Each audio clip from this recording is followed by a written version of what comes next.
arte milenar, criada no Japão. Corpo vira arma, inimigo cai no chão. Flexibilidade, capacidade, esporte de combate que te ensina de verdade. Filosofia oriental, kata, comitê, quebramento fatal. Ataque, defesa, aqui é forte.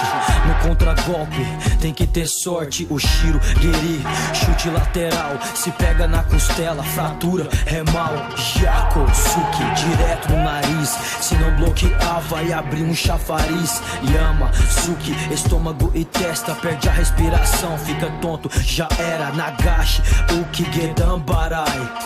Autodefesa, concentração vai.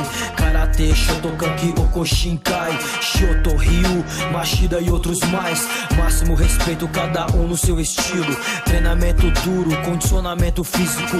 Agradeço a Deus pelos meus irmãos.